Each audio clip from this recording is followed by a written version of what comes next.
Taking to the streets of Japan for a trial, a new type of transport. We'll be getting in the driving seat of Nissan's ultra-compact new mobility concept. Taking note, Nissan's hatchback is named Car of the Year by Japanese automotive journalists. Sculpting the future, we look behind the scenes at the making of a concept car. And voice-activated racing. The louder they shout, the faster they go. At the Voice Driver Cup.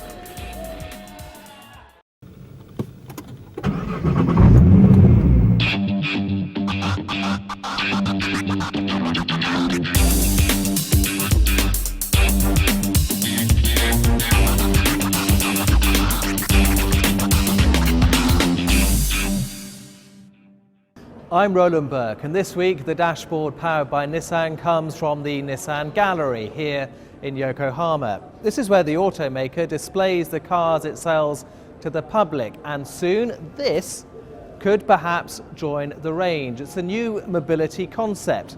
Now, this electric car is already on sale in Europe, badged as a Renault, but for it to go on the streets of Japan, road regulations would have to be changed, and now a trial is underway here in Yokohama.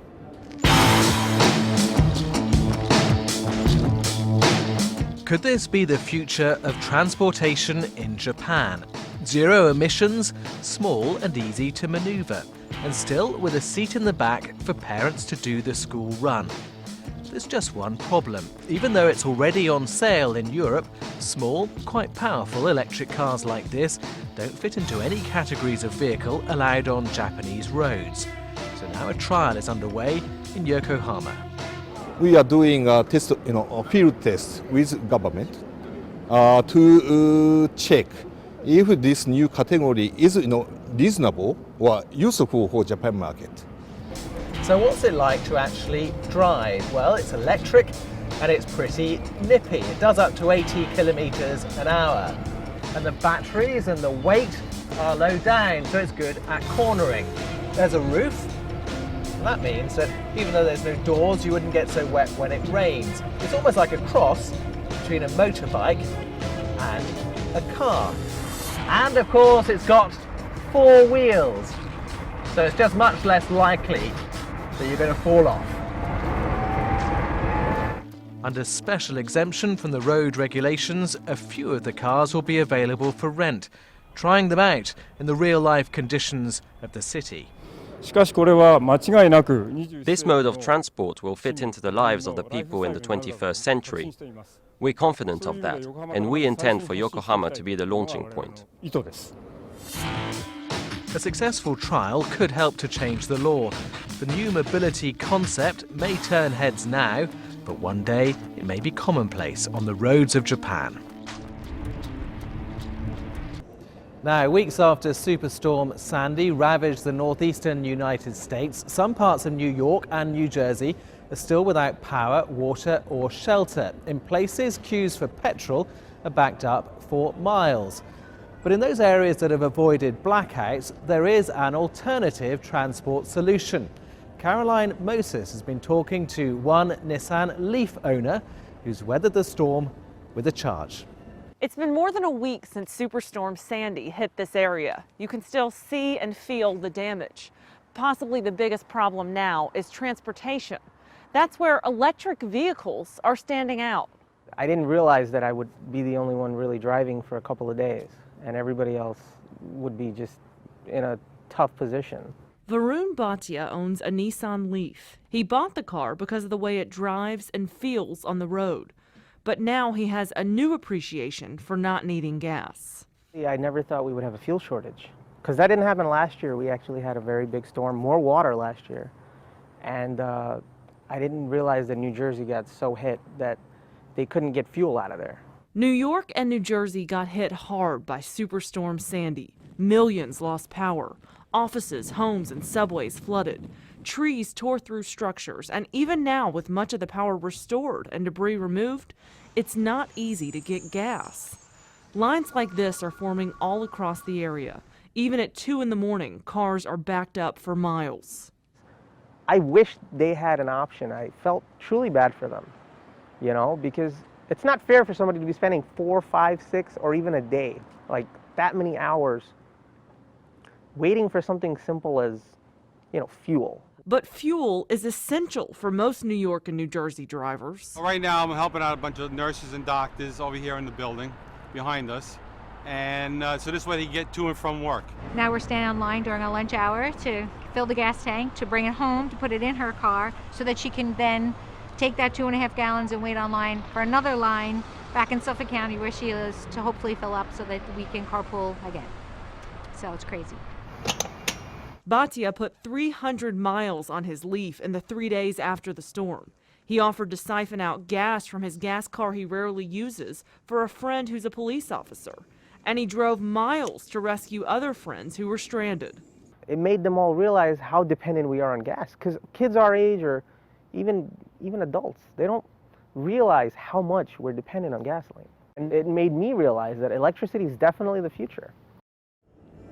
You're watching The Dashboard, powered by Nissan, and this week we're coming from the Nissan Gallery here in Yokohama, and we're looking at this car, a new ultra-compact electric vehicle. Still to come on the programme, where art meets technology, behind the scenes at the making of a motor show concept car. And he or she who shouts loudest goes fastest. We report from the Voice Driver Cup.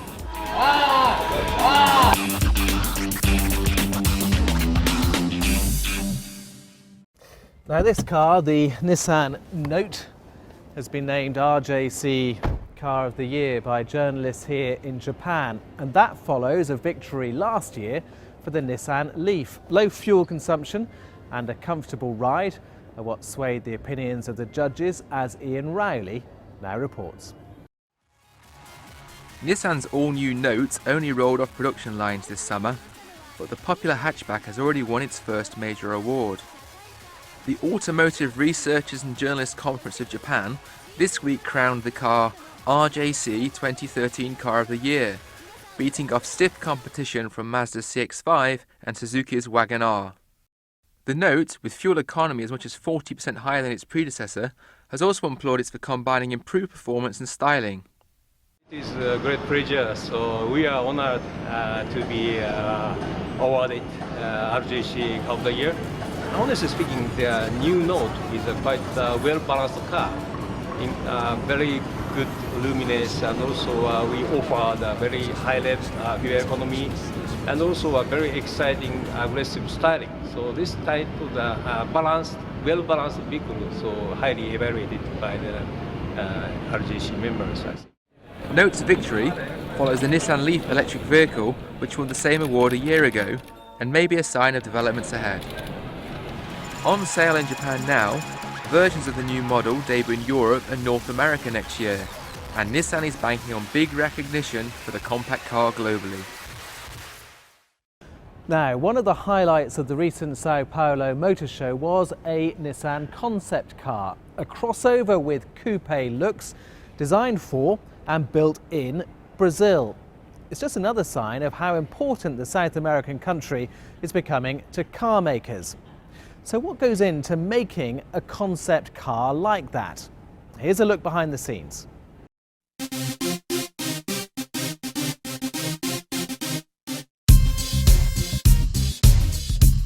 show vehicle took us about 6 months to create, and we worked on it in very close collaboration with designers in Brazil. We wanted to do it here with the resources that are in Brazil, and so it really does reflect the market, and it really does reflect the people that are involved in creating it. I sent the designer here to get more, Brazilian culture, like Brazilian music. It's very exciting and vibrant. The same thing.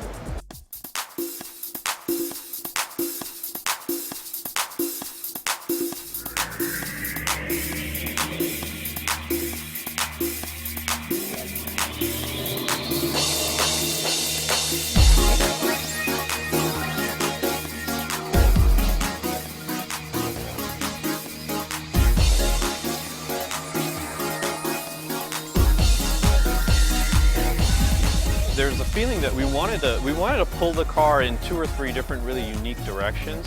So there's aspects of the vehicle, such as the raised ride height and the wheel openings, that suggests this kind of durability and toughness. But there's also other parts of the car suggest completely a sports car. You know, the side of the vehicle and the kind of lightweight fender and how that interacts with the hood.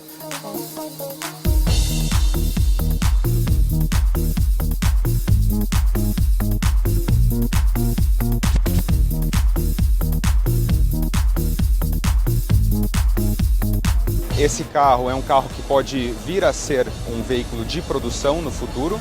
Ele é baseado na plataforma V, a mesma plataforma que a gente vai estar fabricando em Resende. É o quarto modelo em cima dessa mesma plataforma. A gente já faz o March, o Versa, o Note, que acabou de ser lançado no Japão, e esse seria um quarto modelo, mais um crossover.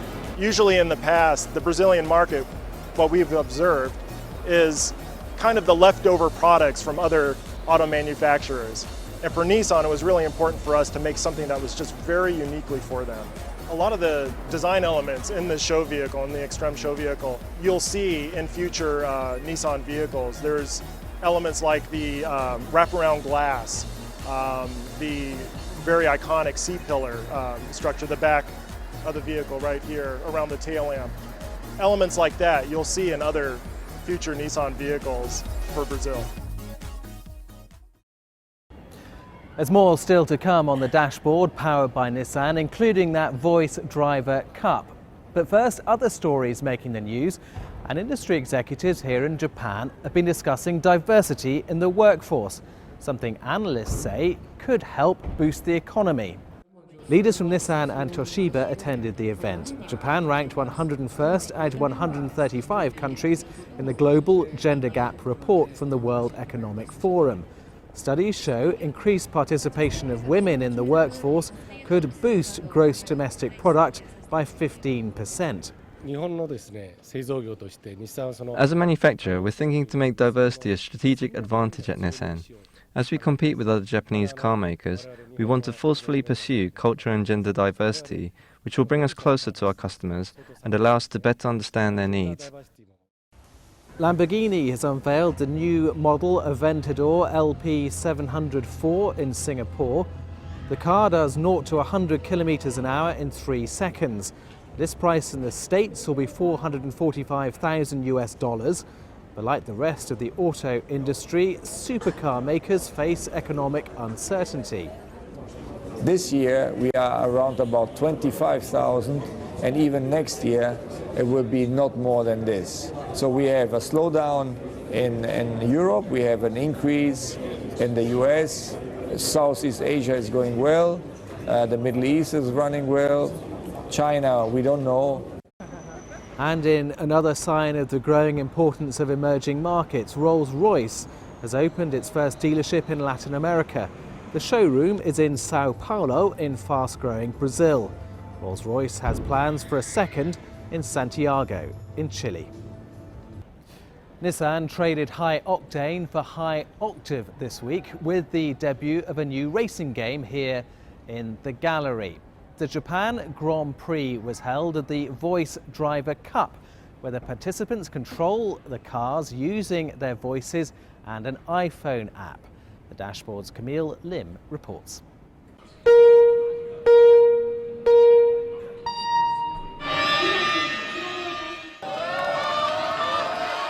Zero-emission and pure drive technologies are powering vehicles today. But at this Yokohama track, all you need is a voice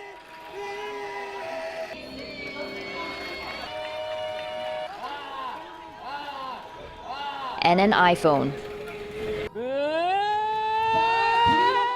With the world's first voice-controlled racing iPhone game app, drivers can propel a model Nissan Fairlady Z towards the finish line. In cooperation with Nissan, a voice driver production team held a Japan Grand Prix at the automaker's global headquarters. Both young and old, high and low-pitched, powered their cars by a decibel-driven motor. あんまり声を出すのがちょっと苦手で嬉しかったです。はい、楽しかった。はい1位なると思わなかったからダメかなと思ってた。 For those who missed the Japan event, a 24-hour voice driver World Grand Prix will be held online Saturday, and the fastest lap time wins. 24時間ずっとこのレースをやっていて、インターネットのウェブサイトで、カップボイスドライバー .net っていうのにアクセスすると、自分の持ってる PC でこうログインして Facebook だったり Twitter だったりリモートで、スタジオでやっている、ものをリアルタイムで中継して、できるっていうグランプリになっています。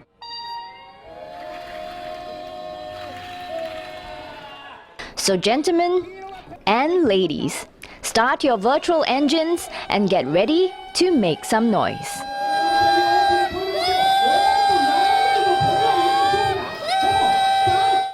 Well, that's it from the dashboard powered by Nissan for this week. For more on those and other stories, check out our web and Facebook pages. But for now, from me, Roland Burke, here in the Nissan Gallery in Yokohama, goodbye.